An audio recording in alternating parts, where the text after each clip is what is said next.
Hello guys, welcome back to my channel. सबसे पहले मेरी तरफ से आप सबको राधे राधे। आज मैं अपने चैनल पर जो गीत लेकर आई हूँ वो है लड़की का शादी गीत। बहुत ही दर्द भरा और बहुत ही प्यारा, ढोल झाल पर भी बजाकर आप लोग गा सकते हैं।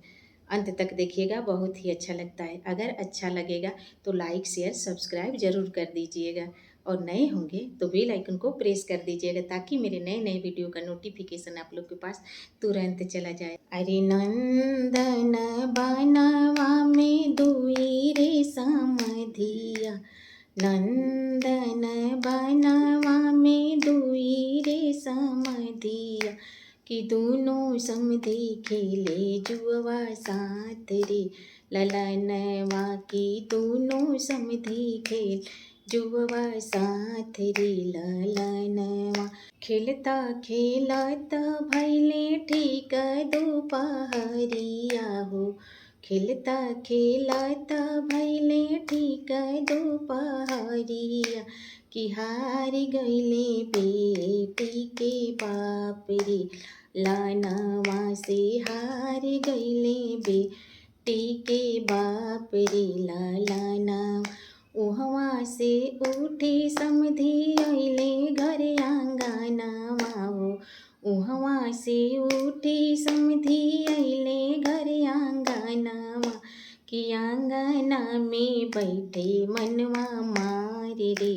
ललनवा की आंगना में बैठे मनवा मार रे। लालाना घर में से निकलेली सुबवा का मन शुभ, घर में से निकलेली बेटी हो का मन भी। काहे पापा बैठे मनवा मार रे। लालानवा कि काहे पापा बैठे मनवा मार रे। लालान किया पापा हारी ला गैया रे भैंसिया हो, किया पापा हारी ला गैया रे भैंसिया, किया पापा हरनी धेनु गाय रे। लालानवा कि किया पापा हरनी धेनु गाय रे। लाला नहीं बेटी हारी ला गैया रे भैंसिया हो, नहीं बेटी हारी ला गैया रे भैंसिया, नाही बेटी हरनी धेनु गाय रे। लालानवा कि नाही बेटी हरनी धेनु गाय रे। लालाना एकता में हारी ला बेटी हो दुलारी बेटी, एकता में हारी ला बेटी हो दुलारी बेटी, से हो बेटी घर के सिंगार रे। लालानवा किसे हो बेटी प्राण के आधार रे। लालानवा नंदन बनवा में दुई रे समधिया, नंदन बनवा में दुई रे समधिया, कि दोनों समधि खेले जुआ सारे रे।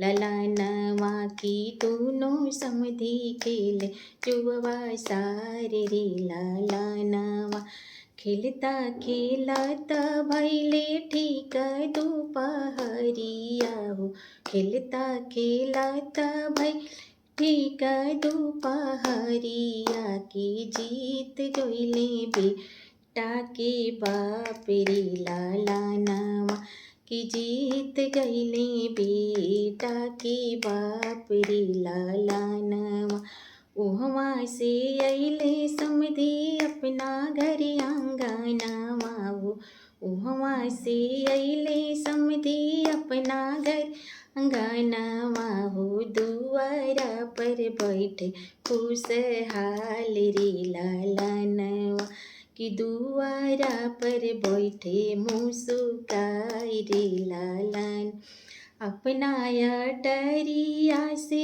उतरेले कवन दुल्हा, अपना महलिया से उतरेले कवन दुल्हा, काहे पापा मुसुकी मार रे। ललनवा कि काहे पापा हंसीला ठाठाई रे ललनवा।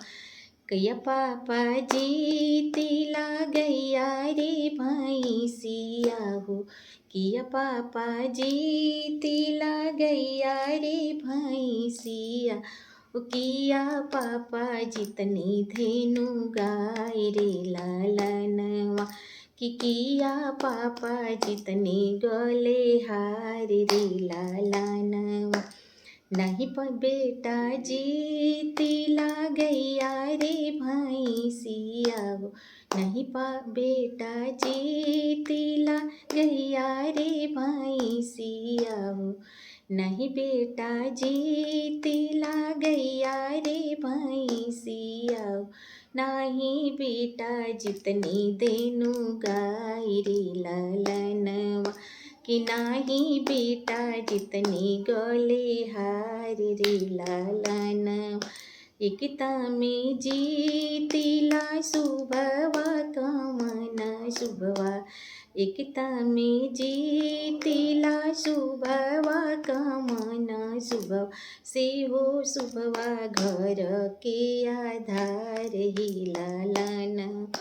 किसे हो शुभवा लक्ष्मी हमारे रे ललनवा। किसे हो शुभवा लक्ष्मी हमारे रे ललनवा। अगर मेरा ये लड़का का शादी गीत आप लोग को अच्छा लगा होगा तो प्लीज़ लाइक शेयर सब्सक्राइब ज़रूर कर दीजिएगा और शेयर भी कीजिएगा। कमेंट में बताइएगा मेरा ये गीत आप लोग को कैसा लगा। फिर मिलती हूँ अगले वीडियो में अगले गीत के साथ। तब तक मेरे तरफ से आप सबको राधे राधे।